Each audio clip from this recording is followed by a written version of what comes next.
Hi guys, good morning. So ఈరోజు మనం SRS చూద్దాం. యాజ్ ప్రామిస్ నేను చెప్పాను కదా, ఈరోజు ఎస్ఆర్ఎస్ అప్లోడ్ చేస్తా అని చెప్పి. ఎస్ఆర్ఎస్లో 2 స్టాండర్డ్స్ ఉంటాయి, 4400 అండ్ 4410. ఈ 2 స్టాండర్డ్స్ ఈరోజే అప్లోడ్ చేస్తాను. సో ఈరోజు చూద్దాము.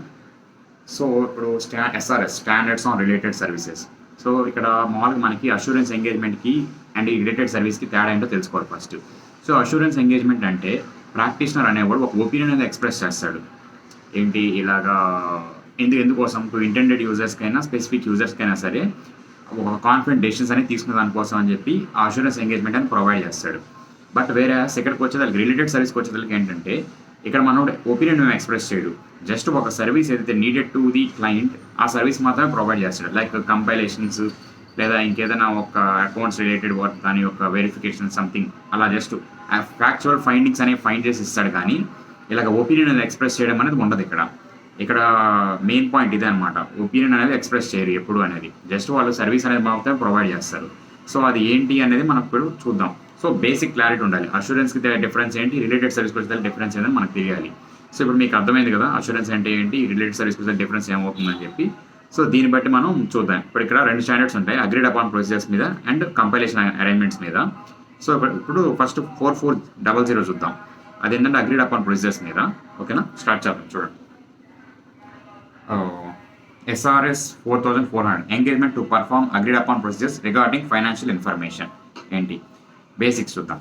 This SRS and standards on related services provides guidance on practitioner responsibilities when an engagement to perform agreed upon procedures regarding financial information is undertaken. Meaning of agreed upon procedures. ముందు agreed upon procedures అంటే తెలియాలి. In agreed upon procedures, practitioner is engaged by client to issue report on factual findings. Important, report on factual findings based on specific procedures performed on specific elements, accounts or items of financial statements. So మీరు SA 805 చదువు వినుగానే ఉంటే ఈ specific elements, accounts, items అనేవి మీకు already అక్కడ అర్థమైతే ఉంటుంది.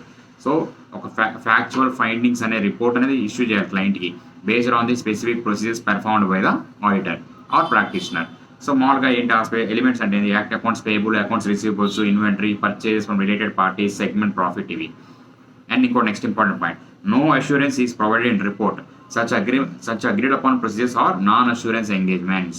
ఓకేనా, ఓన్లీ ఫ్యాక్చువల్ ఫైండింగ్స్ ఒక రిపోర్ట్ మాత్రమే ఇష్యూ చేస్తాడు, అష్యూరెన్స్ అనేది ఇవ్వడు. ఓకేనా. అండ్ ఇంకోటి ఏంటంటే దీనికి సెపరేట్ నోట్స్ ఏం లేదు, డైరెక్ట్గా మనం అతుల గౌరవ్ బుక్లో చదువుతున్నాము. సో ఇక్కడ ఏంటంటే నేను ఒకరు కామెంట్స్లో కూడా సజెస్ట్ చేశారు, టెలిగ్రామ్ ఛానల్ క్రియేట్ చేసి దాంట్లో మీరు రాసిన నోట్స్ అనేది పెడితే బాగుంటుందని చెప్పి అన్నారు. సో చూస్తాను, 1 వీక్లో అడ్జస్ట్ చేసి పెడతాను. దాంట్లోనే latest edition of Atul Agarwal concept notes కూడా పెడతాను, దాంట్లోనే పోస్ట్ చేస్తాను. మీకు ఇక్కడ ఇన్కేస్ ప్రింట్ తీసుకోవాలన్నా తీసుకోవచ్చు, లేదా ఇంకా ఆన్లైన్ కొనుక్కోవాలంటే నేను కొనుక్కున్నప్పుడు 600 ఎంత పడింది కాస్ట్, మీరు అది పెట్టుకుంటే ఒక 7 వర్కింగ్ డేస్లో వచ్చేస్తుంది. ఓకేనా, సరే ఫర్దర్గా ప్రొసీడ్ అవుదాం. అర్థమైందిగా అగ్రీడ్ అపాన్ ప్రొసీజర్స్ అంటే ఏంటనేది. ఓకే, నెక్స్ట్ ఆడిట్కి అగ్రీడ్ అపాన్ ప్రొసీజర్స్ డిఫరెన్స్ ఏంటి. కీ డిఫరెన్స్ ఏంటంటే అష్యూరెన్స్, దీంట్లో అష్యూరెన్స్ అనేది ఇష్యూ చేస్తాం, దాంట్లో అష్యూరెన్స్ అనేది ఇష్యూ చేయము. Next, audit express an opinion and provides assurance to users. In agreed upon procedures, only report of factual findings is provided. No assurance is given to users. Users draw their own conclusions based on factual findings stated in the report. Okay, చూడండి, factual findings report అనేది మనం auditor ఎవరైతే ఇస్తాడో, practitioner అనేది issue చేస్తాడో, దాన్ని base చేసుకొని ఈ ఇంటెండెడ్ యూజర్స్ ఎవరైతే ఉన్నారో వాళ్ళు ఆ ఒపీనియన్ అనేది వాళ్ళంతా వాళ్ళు డ్రాఫ్ట్ తీసుకుంటారు ఒపీనియన్స్ అనేది. అంతేగాని మనం ఇచ్చేదాన్ని బేస్ అయి ఉండదు. ఓకేనా, అది డిఫరెన్స్ అనమాట. సో నెక్స్ట్ వచ్చేదానికి ఏంటంటే ఈ అగ్రీడ్ అపాన్ ప్రొసీజర్స్ అనేవి అగ్రీ అయ్యే ముందు ఆ టర్మ్స్ అండ్ కండిషన్స్ ఏమి ఉండాలి, ఆ ప్రొసెస్ అనేవి పర్ఫామ్ చేయాలని పాయింట్ అనమాట. So terms and conditions, terms of the engagement ఏంటో చూద్దాం. సేమ్ ఉంటుంది, nature of engagement including the fact that no assurances will be expressed. ఆ ఎంగేజ్మెంట్ ఏంటి, ఏ టైప్ ఆఫ్ ఎంగేజ్మెంట్ అనేది, ఇది ట్యాక్స్ రిటర్న్స్ ప్రిపరేషనా లేకపోతే ఇంకేదైనా అని చెప్పి మామూలుగా ఇదే స్పెసిఫిక్ ఎలిమెంట్ రిలేటెడ్ ఏదైనా వెరిఫికేషనా అనేది point. And stated the purpose of ఎందుకని ఈ అగ్రీడ్ అపాన్ ప్రొసీజర్ పర్పస్ ఏంటి. Next, identification of financial information to which agreed upon process will be applied. So in case trade receivables అనుకోండి, ఏం కావాలి మనకి, ఆ డేటా కావాలి అండ్ ఆ షెడ్యూల్స్ ఉంటాయి కదా, 30 days 90 days అలాగా period of balance out standing ఆ బ్యాలెన్సెస్ కావాలి, and bad debts related data కావాలి, అగ్రిమెంట్స్ కావాలి, ఇవన్నీ అనమాట. ఆ ఇన్ఫర్మేషన్ అనేది కావాలి మనకి, అది ఏంటి ఐడెంటిఫై చేయాలి అదేంటనేది. Next, nature, timing and extent of procedures to be applied. Specific procedures to be applied ఏంటి, మీకు ఇది ఆల్రెడీ చెప్పాను. నేచర్, టైమింగ్, ఎక్స్టెంట్ ప్రొసెస్ అని మీకు ఇప్పుడు ఫస్ట్లో వీడియో స్టార్ట్ చేసినప్పుడే చెప్పాను. ఇక్కడ ఏంటంటే ఎంతవరకు అంటే ఏ పీరియడ్ వరకు మనం కన్సిడర్ చేసుకోవాలి, త్రూ అవుట్ ది ఇయర్ కావాలా, 6 మంత్స్కి కావాలా, 3 మంత్స్కి కావాలా, 1 మంత్కి కావాలా, ఎలా కావాలి, అలాగా ఆ రిసోర్స్ అనేవి ఏం అలొకేట్ చేసుకోవాలి, ఆ బేస్ మీద అంటే ఈ నేచర్ టైమినేషన్స్ అండ్ ప్రొసెసెస్ అనేవి ఎక్కడ అప్లై చేయాలో చూసుకోవాలి.